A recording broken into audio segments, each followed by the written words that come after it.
ही आनंदाची बाब आहे। अरे पण जन्मता तुझ्या लेकराला दात आहे, ती भूत असू शकते, ती पिशाच असू शकते। मग त्या आत्मारामाच्या डोक्यात ही गोष्ट शिरली आणि निरोप पोचला बाळंत ग्रहामध्ये त्या लेकराला खड्डा करून गाडा। आई तुलसीदासांच्या बापाच्या मनात पाप आलं, जन्माला आलेलं लेकरू मातीत गाडण्याचं। खरं सांगू तुम्हाला, याही पेक्षा भयंकर राक्षस सध्याच्या युगात वावरत आहेत। तुलसीदासांच्या वडिलांची इच्छा जन्माला आल्याच्या नंतर मातीत गाडण्याची झाली, पण आज एवढे काही भयंकर राक्षस आहेत की गर्भधारणा झालेल्या मायमौलीच्या पोटावरती सोनोग्राफीची मशीन लावायची। डॉक्टर साहेब, मुलगा आहे की मुलगी हो? मुलगी आहे, पाहिजेच नाही आम्हाला। आणि जन्माला येण्याच्या अगोदर त्या जीवाला संपवायचं। तानुजी बाबांच्या दरबारात सांगतोय, तानुजी बाबांची गादी या गादीवरनं सांगतोय, जर सोनोग्राफी करून मुलीचा गर्भपात करत असाल तर तुमच्या आयुष्याचा सत्यानाश पक्का आहे। तुम्ही किती रामायण, किती महाभारत, किती भागवत कथा, किती वेळा गाथा, किती वेळा ज्ञानेश्वरी वाचली हे महत्वाचं नाही। जर तुम्ही जन्माला येणाऱ्या जीवाचा जगण्याचा अधिकार जन्माच्या अगोदर हिरावून घेत असाल तर अशा श्रोत्यांना, अशा श्रवणाला, अशा परमार्थाला अर्थ नाही। तुलसीदासांच्या वडिलांनी निरोप पाठवला। मारदोसे सर्वांच्या मनात विचार आला की आपण त्याला संपवू, मारागड्या त्याला, संपवागड्या त्याला। हा विचार आला, हा विचार आल्याच्या नंतर एक जण समोर झाला, म्हटलं ऐका, मारू नका त्याला। आईचं अंतकरण धायमुखनं रडत होतं। त्या होलीशीने सांगितलं, माझ्या बाळाला नका मारू, माझं लेकरं आणखी लहान आहे, त्याला फार काही कळत नाही, माझ्या लेकराला मारू नका। जन्माला आलेला नुकताच जीव, त्याने काय कोणाचं वाईट केलं? अहो विष्णुमय जग वैष्णवांचा धर्म भेदाभेद ब्रह्म अमंगळ म्हणणारे आपण जन्माला आलेल्या लेकराच्या नरडीचा घोट जर घेत असू तर आपण काय परमार्थ जाणला? ऐका, माझं लेकरू नका मारू, माझी अवस्था फार बिकट झाली, माझं राहणं शक्य नाही, पण माझं लेकरू जर मेलं तर माझ्या जगण्याचं काय खरं आहे? त्या दायनीला आपल्या बाळंत ग्रहातून काढून दिल्याच्या नंतर त्या हुरुष मातेने आपलं ते बाळ एका दाशीला जवळ बोलवलं। तिचं नाव होतं चुनिया नावाची दाशी। त्या चुनियाला सांगितलं, चुनिया इस बच्चे को आप संभालो। अरे हुलसी, मैं कैसे संभालूं? देख, मालूम है, मैं जानती हूँ थोड़ी तकलीफ होगी इससे, मैं ये भी जानती हूँ कि तू गरीब है, अभी तो मैं मरने वाली हूँ, ना तुझे इसका गुजारा करने के लिए संपत्ति दे सकती हूँ, ना तेरे साथ रह सकते हो, लेकिन ये तेरा बेटा है ऐसा समझकर तुझे समर्पित करते हो। आईच्या अंतकरणाला ते लेकरू नाही मारावं असं वाटलं। आपलं बाळ हुलशी मातेने आपलं ते बाळ त्या चुनिया नावाच्या दाशीच्या ओटीत टाकलं आणि त्या चुनिया नावाच्या दाशीने डोळ्यात अश्रू आणून सांगितलं, हुलशीला माते, जोपर्यंत या देहात शेवटचा श्वास आणि प्राण आहे तोपर्यंत तुझ्या लेकराला अंतर देणार नाही। हे शब्द ऐकले आणि हुलशी मातेने देहाचा त्याग केला। हा देहाचा त्याग केल्याच्या नंतर त्या चुनिया नावाच्या दाशीने बरेच दिवस त्या बाळाला सांभाळलं आणि मग याचं नाव काय ठेवायचं? जन्माला आल्याला प्रभू रामचंद्राचं नाव राम राम राम या शब्दाचा उच्चार केला म्हणून त्या लेकराचं नाव ठेवलं राम बोला। उसका नाम रख दिया। कौन है रे? अरे ये वही है, आत्माराम का राम बोला है। ये कौन है? अरे हुलसी का राम बोला है। ये कौन है? ये चुनिया दासी का राम बोला है। मी म्हणतो तुमच्या मरणाकरता सगळ्या जगाने कट रचावेत, सगळ्या जगाने तुमच्या मृत्यू करता कट रचावेत, पण जगताच्या मालकाने ब्रह्मांड नायकाने तुमचं संरक्षण करावं। नाही तुमचं कुणी कान फुकून नाव ठेवलं तरी चालेल, नाही तुमचा नामकरण सोहळा झाला तरी चालेल, पण तुम्ही केलेल्या पारमार्थिक कर्मावरून तुमचं नाव ठेवावं। आणि ते पारमार्थिक कर्म कसं असावं? करपात्रीजी महाराज, कराचं पात्र केलं म्हणून करपात्रीजी महाराज जन्माला आल्या राम म्हटले ना म्हणून यांचं नाव राम बोला। नाम रख दिया ना राम बोला, हे राम बोला आहे। राम बोला असलेल्या त्या लेकराला चुनियादासीने फार सांभाळलं आणि 5 वर्षाचा हा राम बोला झाला आणि तदनंतर काही दिवसांनी त्या चुनिया नावाच्या दासीचं सुद्धा राम प्रभूच्या दरबारात जाणं झालं. यहलोकीची त्याची यात्रा संपली आणि यहलोकीची त्या चुनिया नावाच्या दासीची यात्रा संपल्याच्या नंतर कुणी सांभाळायचं या लेकराला? कुणी सांभाळायचं? तुम्हाला सांगू, आंधळ्याच्या गायी देव राखत असतो जगात. ज्याला कुणीच नाही त्यांनी कधीच म्हणायचं नाही मला कुणी नाही. ज्या अर्थी या जगात तुमचा श्वास आणि तुमचं हृदय आणखी चालू आहे, त्या अर्थी सगळं जग जरी तुमचं नसेल तरी सगळ्या जगाला निर्माण करणारा ब्रह्मांडाचा नायक जगताचा बाप तुमचा आहे. तो आहे. मला कुणी नाही असं अजिबात म्हणायचं नाही. ज्या दिवशी वाटेल की माझ्या जीवनात आता फार मोठी अडचण आहे, या अडचणीतून मला मार्ग निघत नाही, नका कुठल्या माणसाकडे जाऊ. या मंदिरात तानोजी बाबा नारायण बाबाच्या समाधीच्या मध्यंतरी जागा आहे. दोन्ही भाऊ बसरा, डोळ्यात अश्रू येऊ द्या आणि सांगा त्या संतांना, सांगा त्या पांडुरंगाला, सांगा जगाच्या ब्रह्मांड नायकाला, प्रभू रामचंद्राला, देवा तुम बिन मेरी कोण खबरले गोवर्धन गिरधारी. देवा तुझ्याशिवाय मला कोण आहे? तू जर वाचवलं तर माझं जगणं शक्य आहे, पण तू जर दुर्लक्ष केलं तर माझं काही खरं नाही. बाबा तू मला वाचव.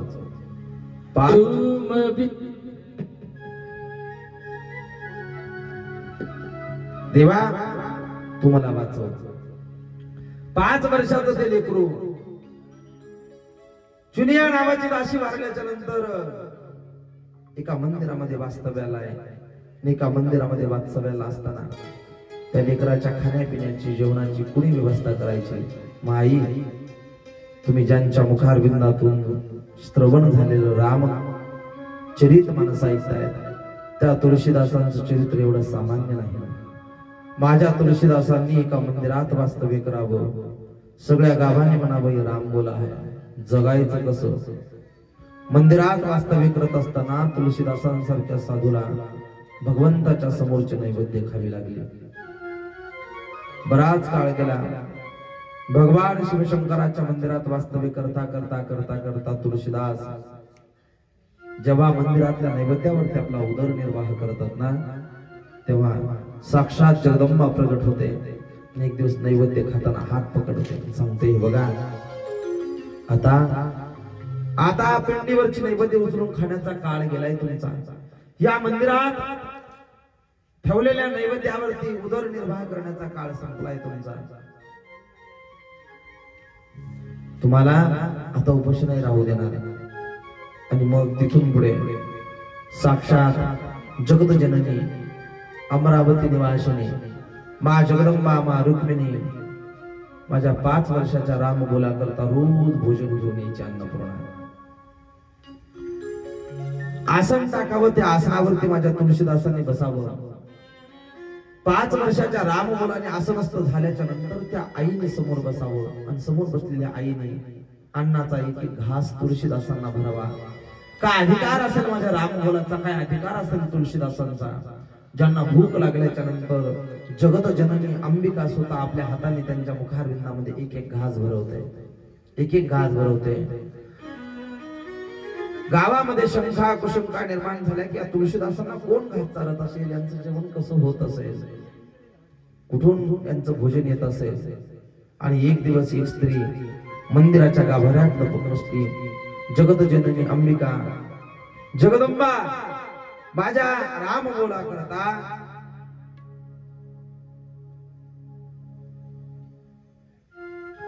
माझ्या राम बोला करता भोजन घेऊन आले. आणि भोजन घेऊन आल्याच्या नंतर त्यांना आपल्या हाताने भोजन भरवता भरवता त्या गाभाऱ्यातून बाहेर आलेल्या स्त्रीने विचारलं, कोण आहात तुम्ही? कशा करता आला? या बाळाचा आणि तुमचं काय नातं आहे? आम्ही रोज पाहतो तुम्ही भोजन घेऊन येतात. ज्या दिवशी त्या राम बोलाच्या भोजनाविषयी जगदंबेची विचारणा झाली, त्या दिवशी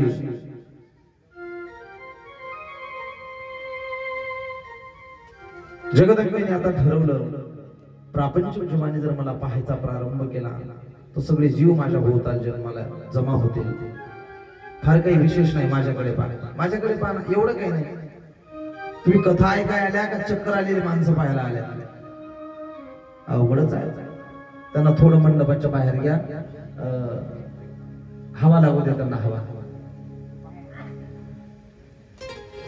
हवा लागू द्या. गरमी जास्त झाल्यामुळे झालं असेल. बसा बाबा, खाली बसा.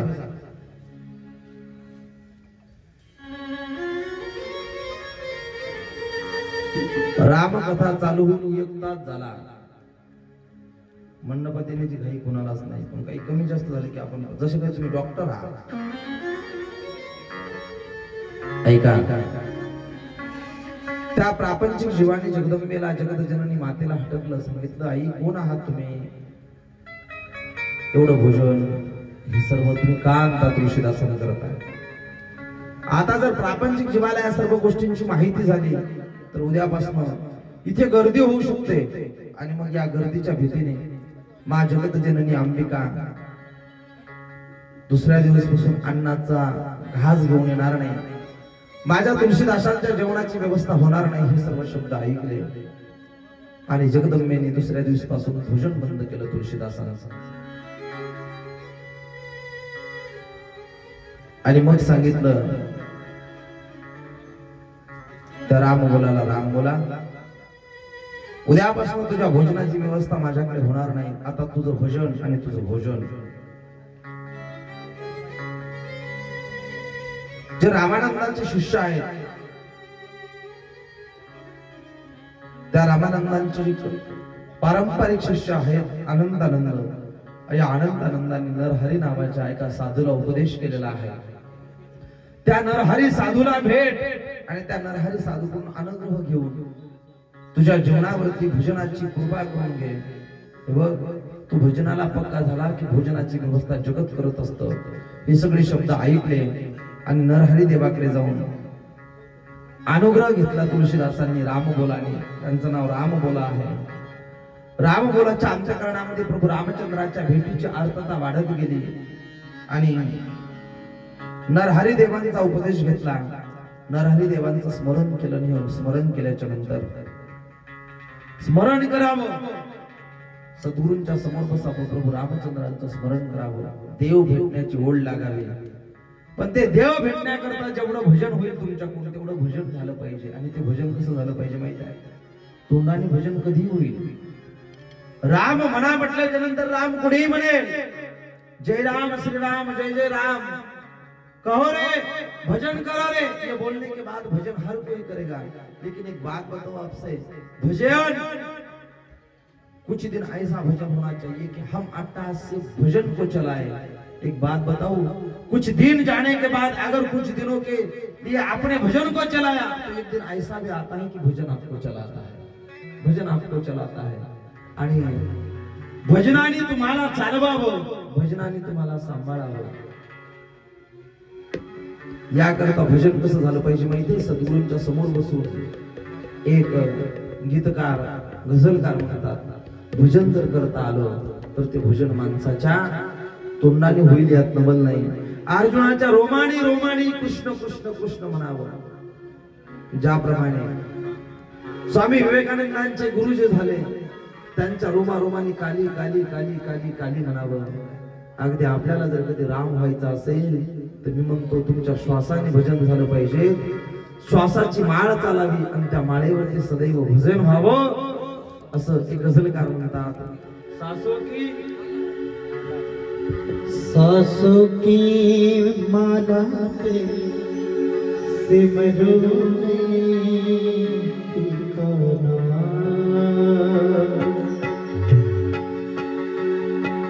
सासों की माला पे, सासों की माला पे, सासों की माला पे, सासों की माला पे सिमरू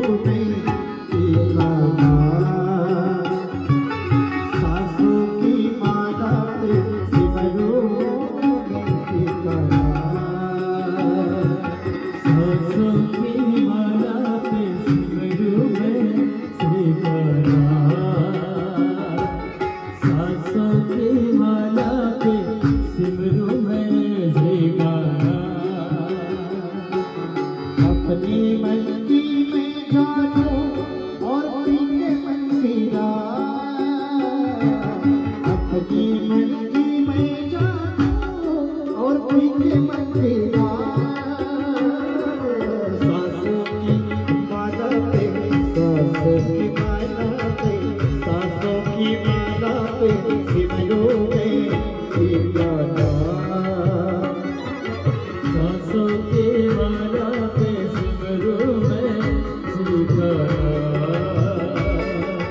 सासों की माला पे सिमरो में ठिकाना।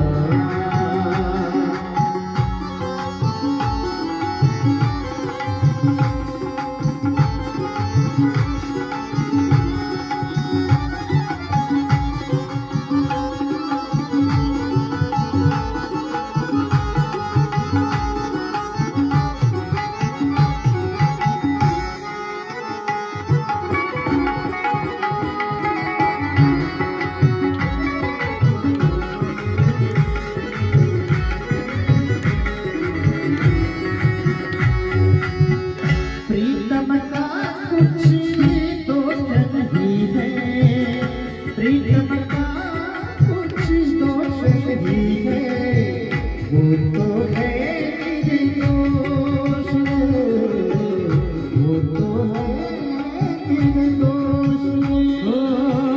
प्रीतम का कुछ दोष नहीं, वो तो है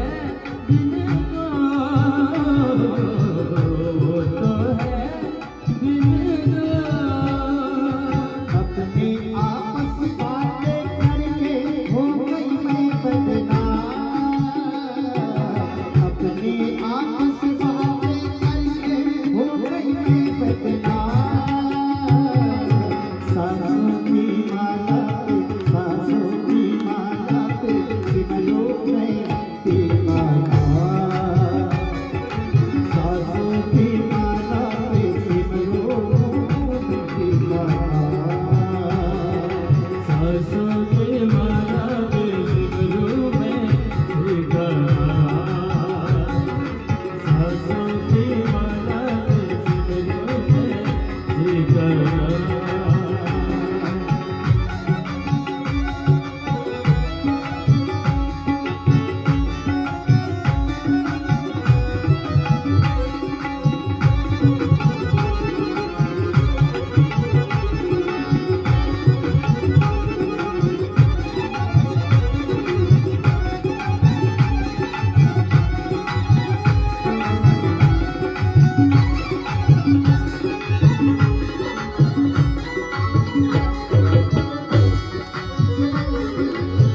प्रेम के रंग में ऐसी डूबी, प्रेम के रंग में ऐसी डूबी, बन गया ये कहीं बन गया ये कहीं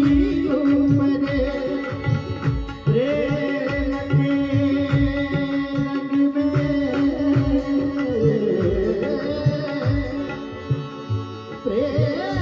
के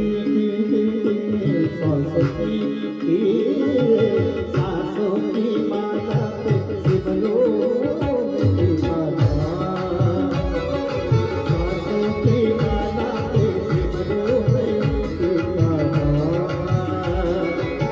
में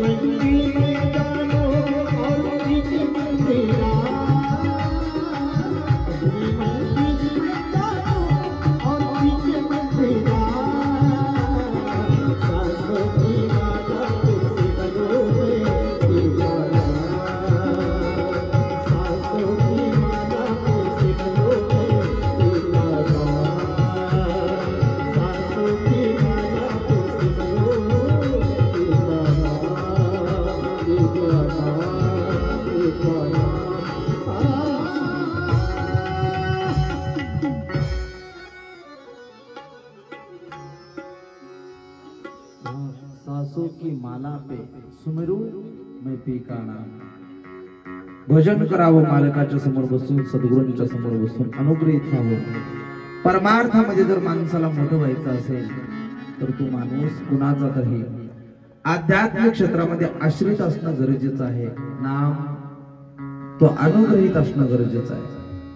त्यांनी गुरु केलेला असला पाहिजे, सद्गुरु केलेला असला पाहिजे, परमगुरु केलेला असला पाहिजे. त्याला परात्पर गुरुची अनुभूती झाली पाहिजे.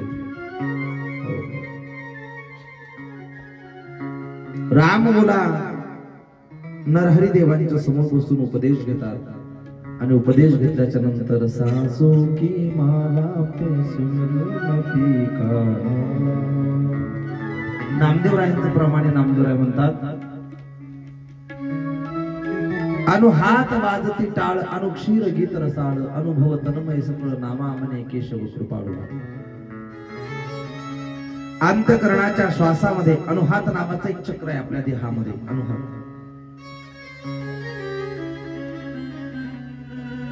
7 चक्र आहे देहामध्ये. त्यातलं कुठलं चक्र किती वेळ चालतं यातलं एक अनुहात नावाचं चक्र आहे जे हृदयाच्या मध्यस्थीमध्ये इथे मध्यंतरी स्थिर असतं.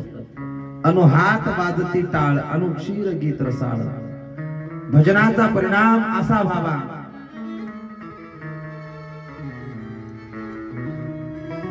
परिपूर्ण अनुहात नावाच्या चक्राने तुमचं नामस्मरण भजन राम राम राम राम हा जप चालू ठेवावा. आणि माझ्या राम मुलाने नरहरी सोनारांच्या समोर बसून जो उपदेश घेतला त्या उपदेशाच्या नंतर त्यांच्या जीवनामध्ये फार बदल घडले. ईश्वराप्रतीचं प्रेम वाढलं. जिसने पाया उसने गाया. भगवंत मिळाले पाहिजे तर देव भेटला पाहिजे. देव भेटण्याकरता पळापळ, देव भेटण्याकरता अट्टहास असला पाहिजे. परमार्थाच्या वाटेवरती चालत असताना गड्या तुमचा परमार्थ नावाकरता कमी आणि देवाकरता वाढला पाहिजे. तुम्हाला खरं सांगू, श्री संत तानोजी बाबांच्या शिष्य परंपरेमध्ये नारायण बाबांनी वास्तव्य केलं. नारायण बाबांनी आपलं शिष्यत्व प्रदान केलेल्या गुरुतत्वावरती निष्ठा ठेवली. परिणाम सद्गुरूच्या शेजारी समाधी आहे.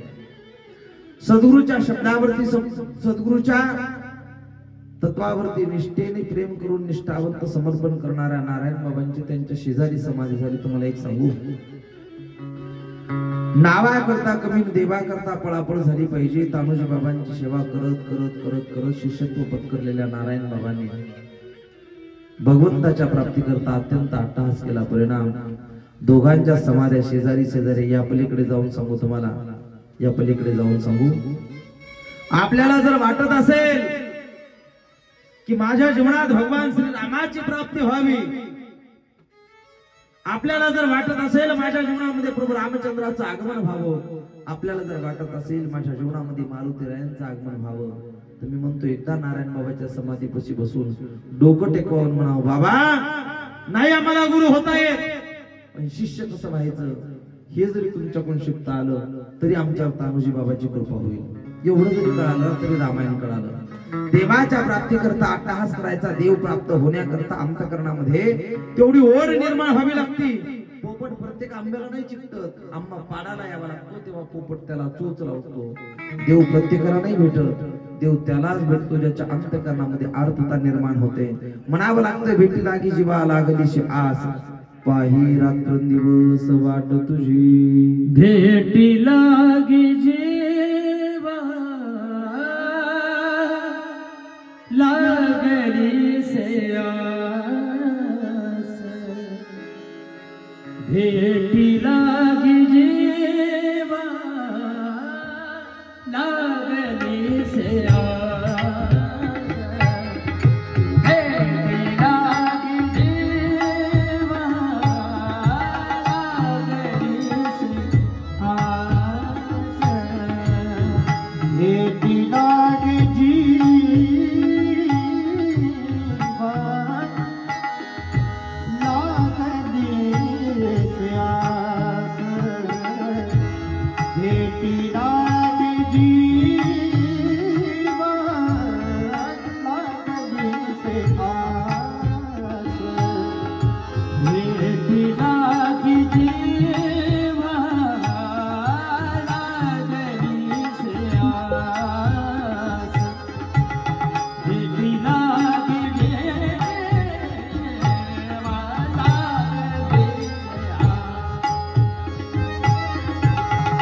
भेटी लागे जीवा लागली से आस भेटी लागे जीवा लागली से आस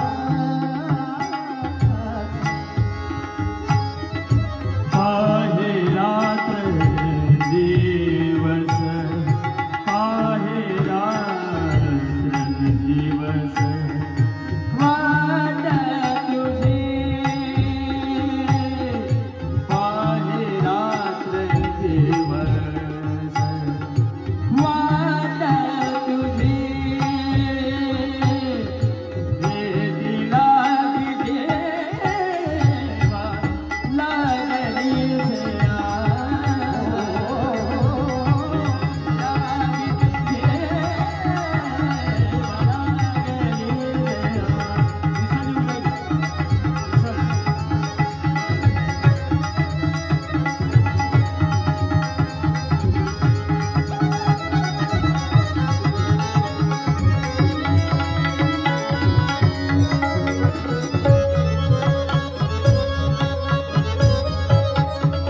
पौर्णिमेचा चंद्रमा चकोरा जीवन पौर्णिमेचा चंद्रमा चकोरा जीवन पौर्णिमेचा चंद्रमा चकोरा जीवन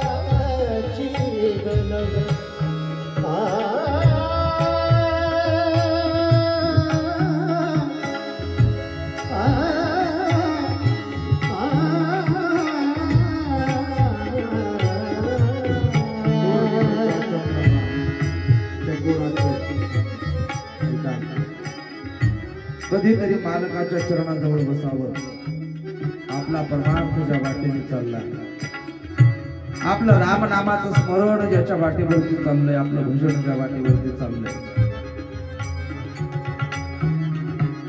कधीतरी तरी त्याच्या रस्त्यावरती उभं राहावं आणि अर्थाने हाक मारावे. भेटी लागे जीवा लागलीशी आस पाहे रात्रंदिवस वाट तुझी. परमार्थाची वाटचाल, भगवंताकडे जाण्याची वाटचाल, नामस्मरणाची नामचिंतनाची वाटचाल नावासाठी नाही तर देवासाठी झाली पाहिजे. खरं सांगू,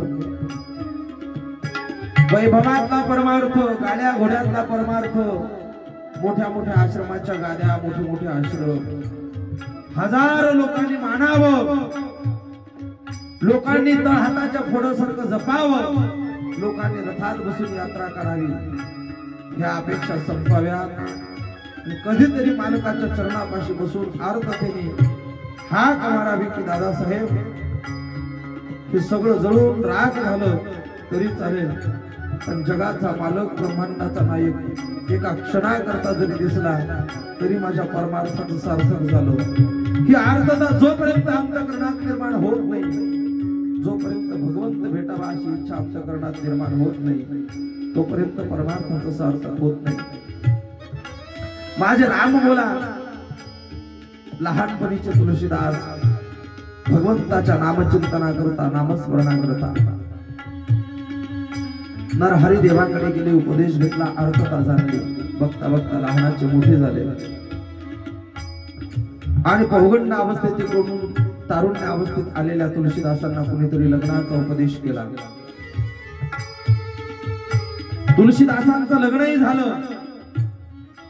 लग्न झाल्याच्या नंतर परमार्थामध्ये फार उत्कृष्ट गोष्टींचं जमवण झालं. सगळ्या गोष्टी योग्य पद्धतीने घडायला लागल्या. जेवढं भगवंतावरती प्रेम होतं त्याच्या कैक पटीने आपल्या पत्नीवरती, आपल्या मालकीवरती प्रेम जडलं. परमार्थ संपण्याची वेळ आली. बायको एक शब्द जर बघडला, पत्नी हा एक शब्द जर बघडला, तर तुलसीदासांना जगाच्या पाठीवर दुसरं काही दिसत नाही. उठता बसता ते आपल्या पत्नीला हाक मारायचे, रत्नावली, अरे ओ रत्नावली. उठता बसता पत्नीला हाक मारायची. मी माझ्या जीवनात 2 तुलसीदास पाहिले. मी माझ्या जीवनात 2 तुलसीदास पाहिले ज्यांना देवापेक्षा बायको जास्त आवडते. एक ही रामायणातले, दुसरे सांगत नसतो मी कधी. दुसऱ्या तुलसीदासाचं नाव घेत नाही केलं भाऊ कधी.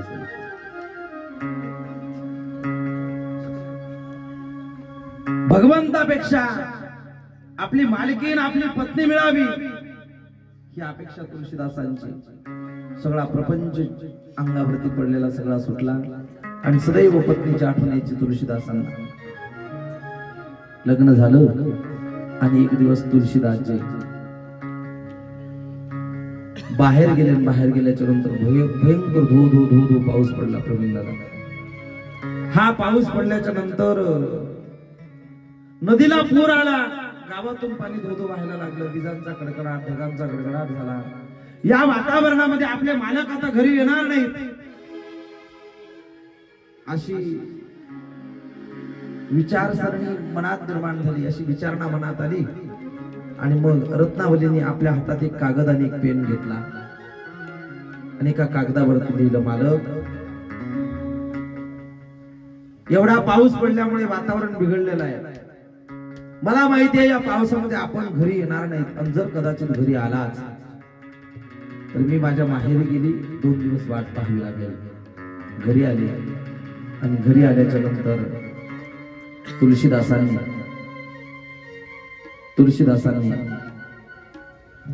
सगळ्या घरात आवाज दिला, रत्नावली, ओ रत्नावली. बायकोला आवाज दिला. बायकोनी नवऱ्याला विचारल्याशिवाय काही करू नये. काही काही बाया मनाने कारभार करतात. जी बाई नवऱ्याला न विचारता कारभारपणा करते ती बाई दुसऱ्या जन्मात बेंडकी होती. बेंडकी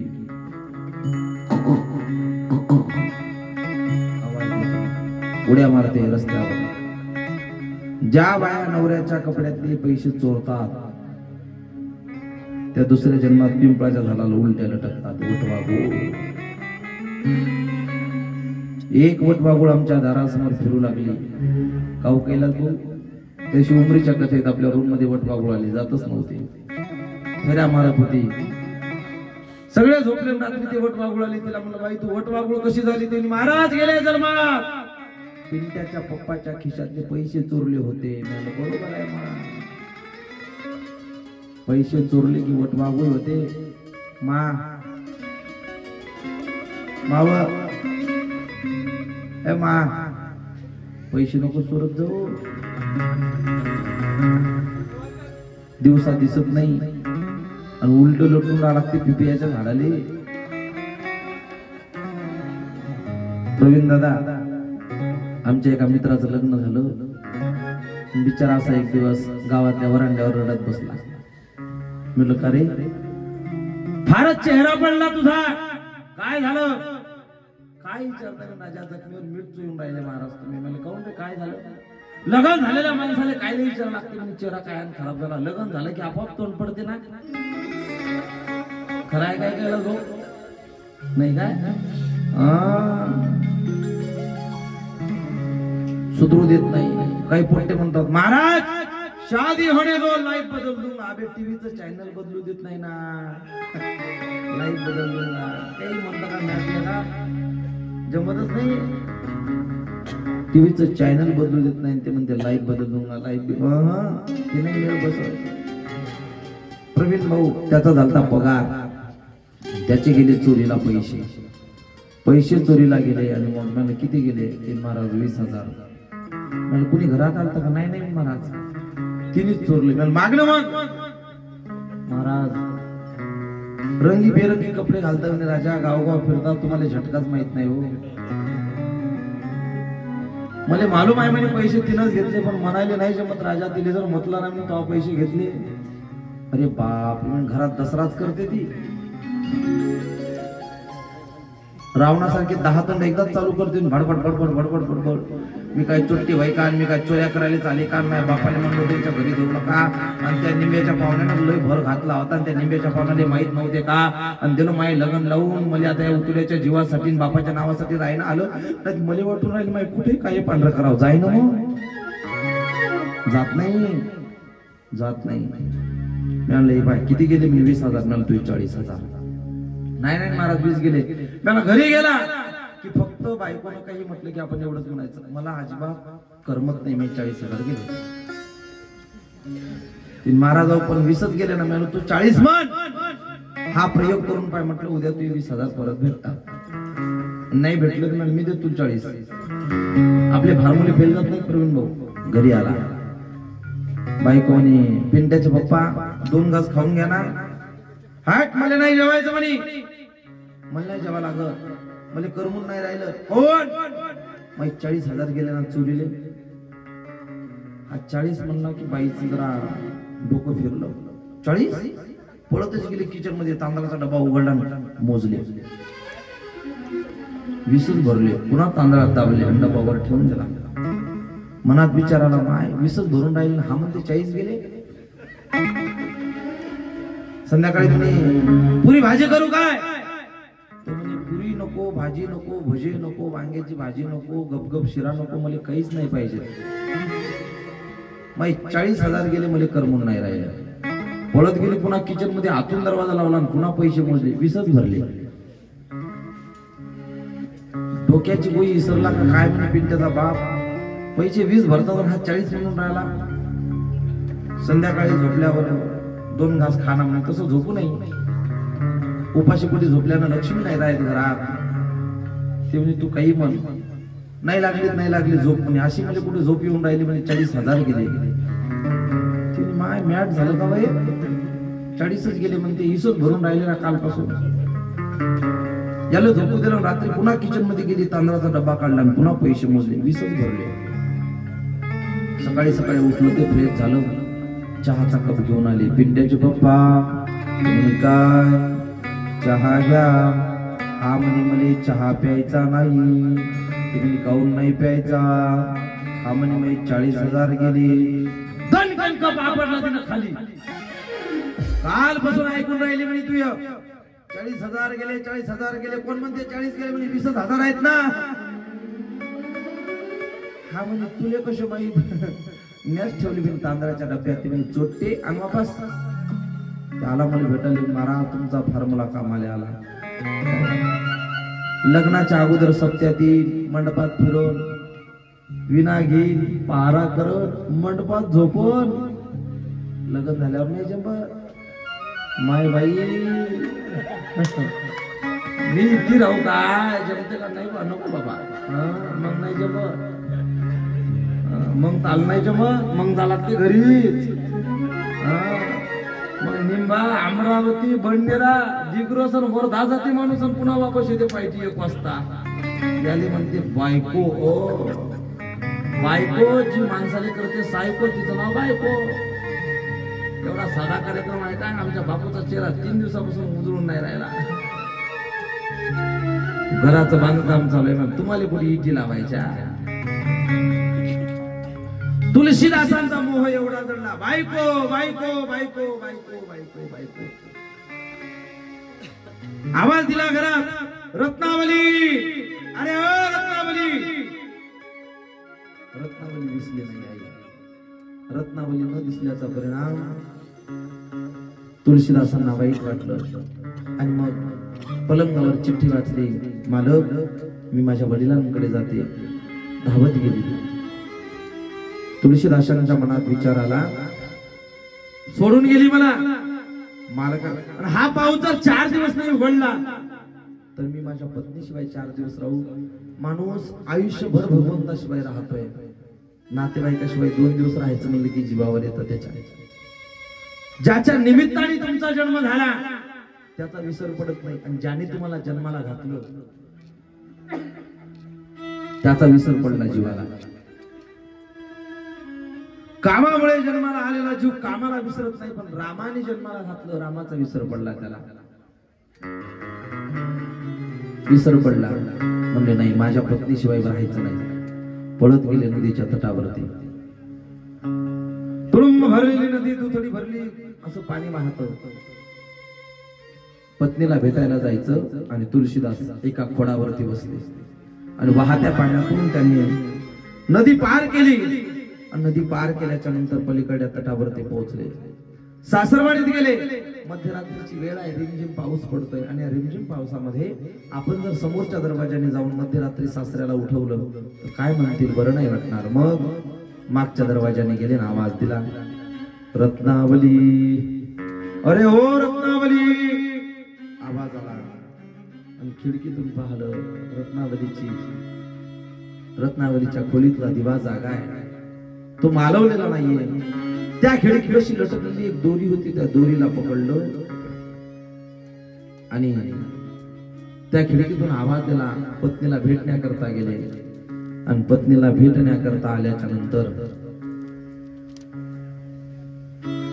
तो प्रसंग एवढा गोड आहे. रत्नावलीने सांगितलं, मालक एवढ्या वाहत्या पुरातून इकडे आलात? हो. अहो पण नदी दुथडी भरली, कशी आलात?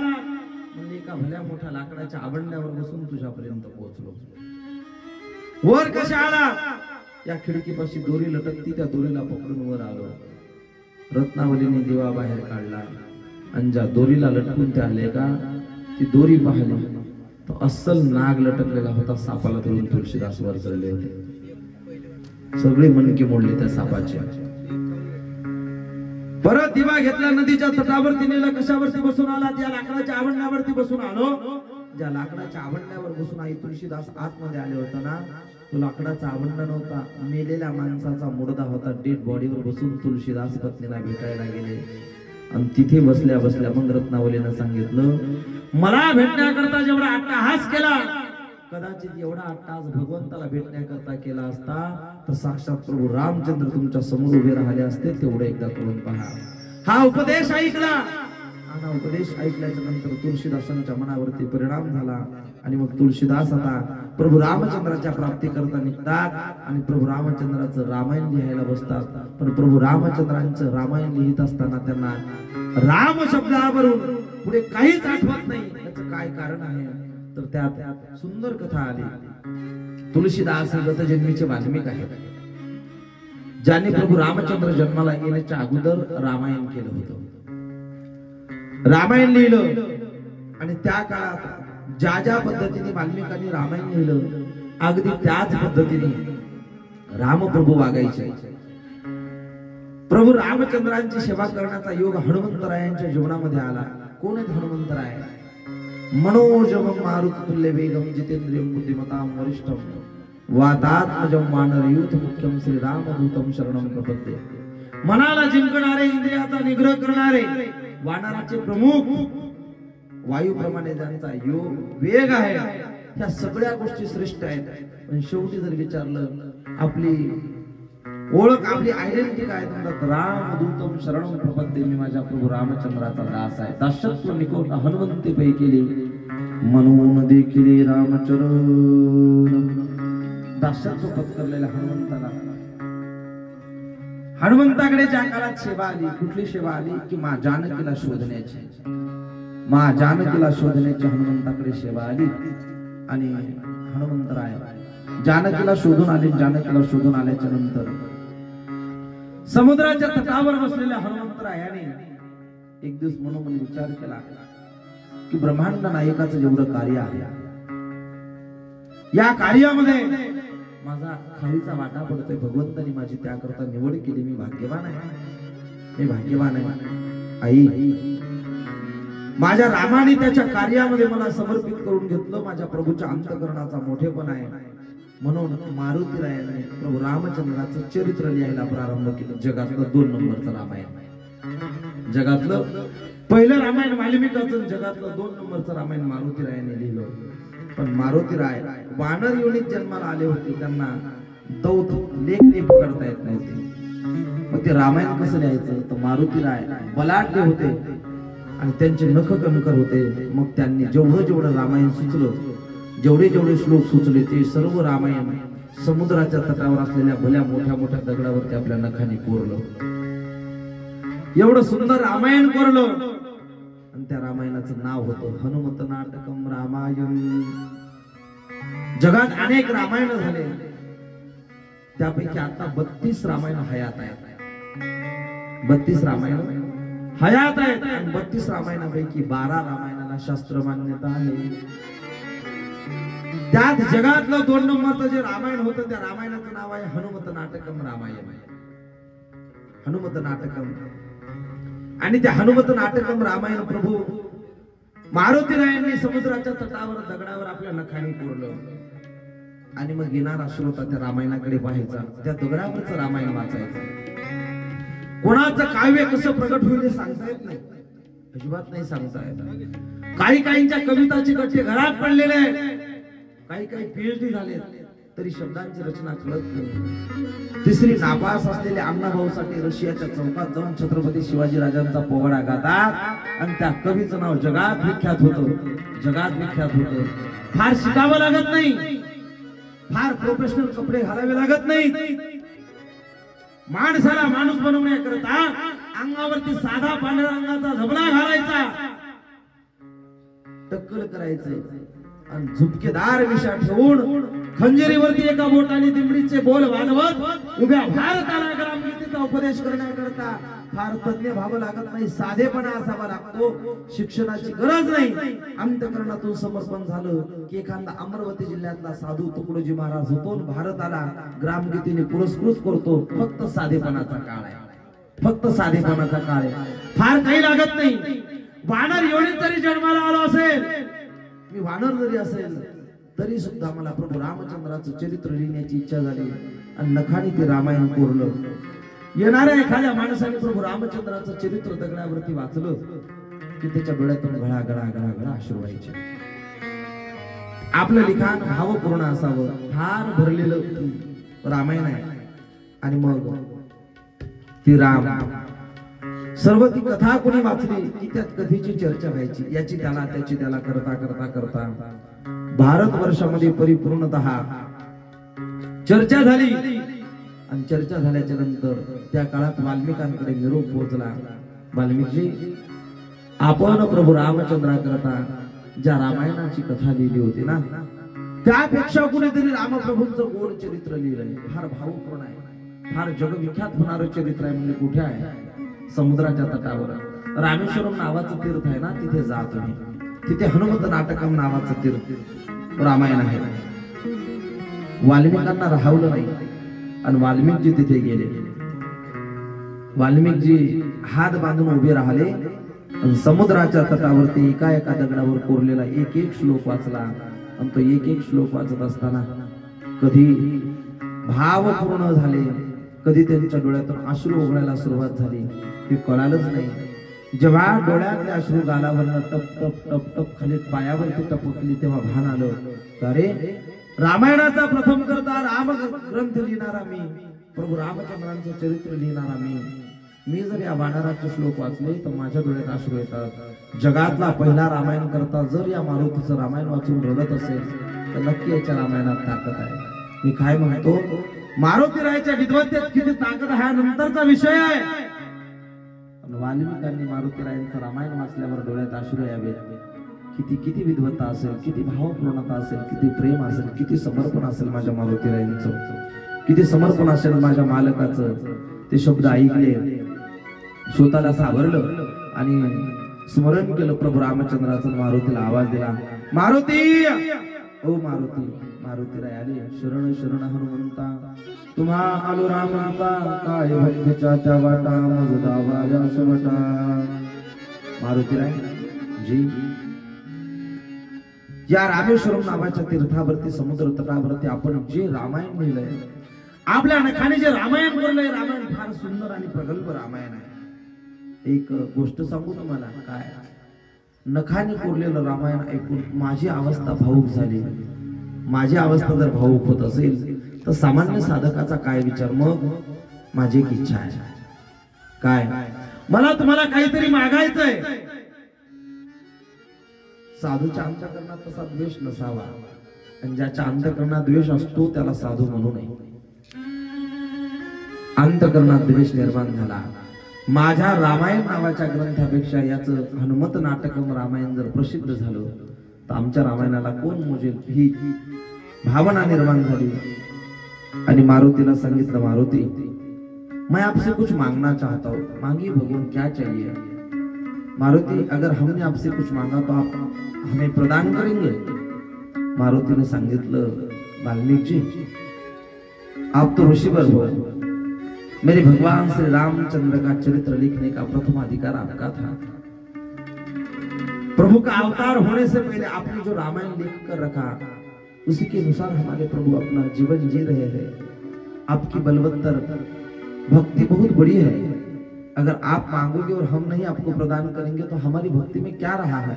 आप मांगो, आप एक बार इस दास को आजमा कर देखो, आप जो मांगोगे वो आपको मिलेगा। मारुति, अगर हमने कुछ मांगा और आपको गलत लगा तो अरे आप जैसा साधु कुछ गलत मांग ही नहीं सकता, ये हमें विश्वास है, आप मांग कर तो देखो। तो बोले मारुति, हमें विश्वास है, हम जो आपसे मांग रहे हैं वो आप हमें प्रदान जरूर करेंगे, लेकिन फिर भी हमारी एक छोटी सी बात सुनो। क्या? मारुति, हम आपको कुछ मांगने से पहले आपको कसम खानी पड़ेगी। किसकी? बोले प्रभु रामचंद्र की कसम खाओ कि जो हम मांगेंगे वो आप हमें प्रदान करेंगे। मारुतीने प्रभु रामचंद्राचं स्मरण केलं, सांगितलं वाल्मिकाला, वाल्मीक जी मैं प्रभु रामचंद्र की कसम खाता हूँ, आप जो भी मुझे मांगेंगे वो आपको मैं जरूर प्रदान करूंगा। प्रभु रामचंद्राची शपथ खाल्ली आणि मग वाल्मिकांनी सांगितलं मारुतीरायांना, मारुतीराय काहीच पाहिजेत नाही, जगाच्या पाठीवरचं पहिलं रामायण मी लिहिलं, त्याचं नाव वाल्मिकी रामायण। जगाच्या पाठीवरचं दुसरं रामायण तुम्ही लिहिलं, हनुमत नाटकम रामायण।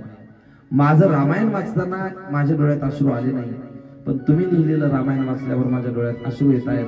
तुमचं रामायण श्रेष्ठ आहे आणि तुमची श्रेष्ठता वाढली तर माझ्या रामायणाला किंमत राहणार नाही। मला फक्त एवढंच मागायचं, जेवढ्या दगडावरती तुम्ही हनुमत नाटकम रामायणाचे श्लोक कोरलेले आहेत हे सगळे दगड उचला आणि तुमच्या हाताने समुद्रात टाकून द्या। गुरुवाते काही यातना झाल्या असतील मारुतीरायाच्या अंतःकरणाला। मनात विचार आला की प्रभू रामचंद्राचं अट्टहासाने लिहिलेलं चरित्र एका साधूला सहन होऊ नये। त्या साधूने प्रभू रामचंद्राचं लिहिलेल्या चरित्राचं हनुमत नाटकम नावाचं रामायण ग्रंथ समुद्रात बुडवायला सांगावं। म्हणून विचार केला की माझ्या प्रभूचं चरित्र कसं पाण्यात टाकू, माझ्या भगवंताचं नाम कसं पाण्यात टाकू। खरं सांगू तुम्हाला, पण प्रभू रामचंद्राची शपथ घेतली होती, कदाचित ही माझ्या प्रभूची, माझ्या मालकाची इच्छा असेल असा विचार केला आणि सगळे हनुमत नाटकम रामायणाचे लिहिलेले श्लोक जेवढे होते ते सर्व दगड मारुतीरायाने आपल्या हाताने उचलले समुद्रात फेकून दिले। हनुमत नाटकम नावाचं पूर्ण रामायण बुडालं। बुडाल्याच्या नंतर वाल्मिकांनी सांगितलं, मी जे तुला मागितलं होतं मारुती ते मला मिळालं, आता तू तुझ्या शब्देतून मुक्त झालास। राग आला आणि मारुतीरायाने सांगितलं, वाल्मिका सर्वश्रेष्ठ ऋषी आहे, भगवंताच्या अवताराच्या अगोदर त्यांचं चरित्र लिहिण्याचा अधिकार तुला प्राप्त झाला, पण जा, मी लिहिलेलं चरित्र तुला सहन झालं नाही, तुझ्या अंतःकरणात द्वेष निर्माण झाला। या मारुतीचा तुला शाप आहे की पुढच्या जन्मामध्ये तुला प्रभू रामचंद्राचं चरित्र लिहिण्याची इच्छा होईल, पण ते चरित्र तोपर्यंत तुला लिहिता येणार नाही जोपर्यंत मारुती तुझ्या समोर येणार नाही। रत्नावलीने उपदेश केल्याच्या नंतर तुळशीदासजी बसतात आणि हे तुळशीदास अगोदरल्या जन्मातले वाल्मिकी आहेत। त्यांना प्रभू रामचंद्राच्या प्राप्तीकरता रामायण लिहायचं आहे। ते रामायण लिहिण्याकरता तुळशीदास भल्या मोठ्या घनदाट जंगलात आलेले आहेत। अंतःकरणामध्ये आर्तता वाढलेली आहे। तुळशीदास जंगलात आले आणि जंगलात आल्याच्या नंतर एका आसनावरती बसून प्रभू रामचंद्राच्या समोर येऊ द्या इकडे। प्रभू रामचंद्राच्या रामकथेचा प्रारंभ करायचा, त्यांना रामचरितमानस लिहायचंय। फार अट्टहास करतात, पण अट्टहास करूनही अंतःकरणात घालमेल होती आणि एकही शब्द मात्र मुखारविंदातून बाहेर येत नाही। कधी माझे प्रभू येतील, प्रभू रामाने दर्शन द्यावे। फार अट्टहास केला, पण रामायण लिहिण्याकरता शब्द सुचत नाही। आणि मग गतजन्मीची आठवण आली की मारुतीचा मला शाप आहे गड्या, जर मी माझ्या मारुतीची प्रार्थना केली तर मला रामायण लिहिता येईल ना।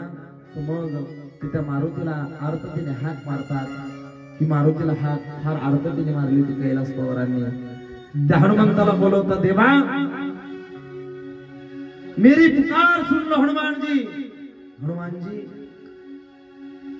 हे दुख भंजन मारुति नंदन सुन लो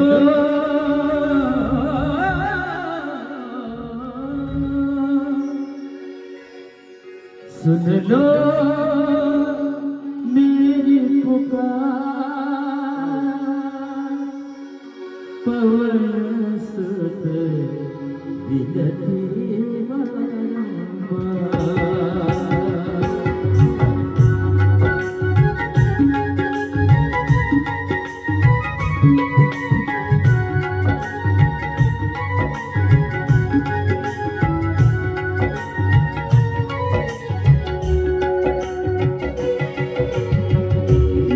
दुख भंजन मारुति नंदन हे दुख